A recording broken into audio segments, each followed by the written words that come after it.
Voilà. Bonjour à tous.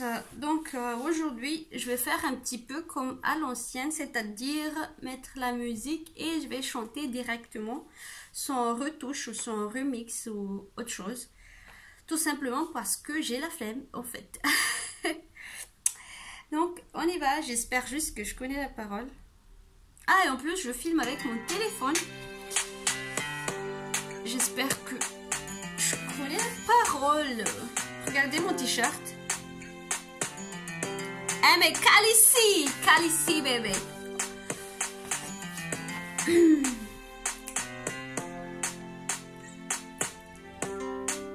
Menama swanju, gari sananju, manina knows awati alone. Saronam tazu, maframa azu, raja betok tumande hamlon. Te anat kano, but te anane acha, but te rato. Te zami pechaka, te nara kano, te anane acha, te rato. Te zami pechaka, go manzao, go mano, go manzao. Tafitu manye, go manzao, go mano, go manzao.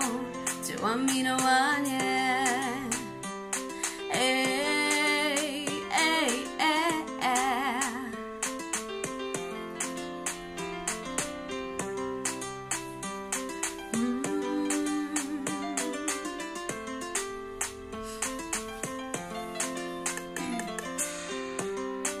Menama swanju, gari sananju, manina knows awati alone. Saronam tazu, maframa azu, raja betok timande hamlon. Tenara kano, te anane acha, te rato. Te zami pechaka, tenara kano, te anane acha, te rato. Te zami pechaka, go manzao, go mano, go manzao.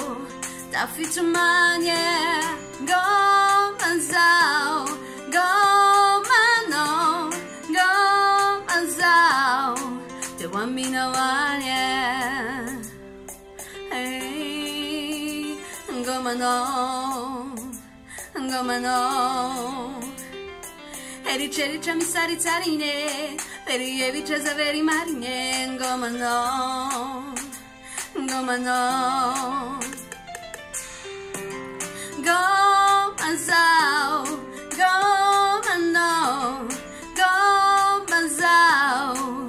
Tafitu manye, goma zao, goma no, goma zao.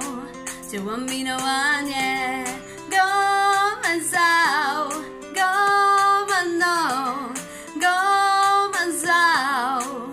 Tafitu manye, goma zao, goma no, goma zao. Te wamina wanye.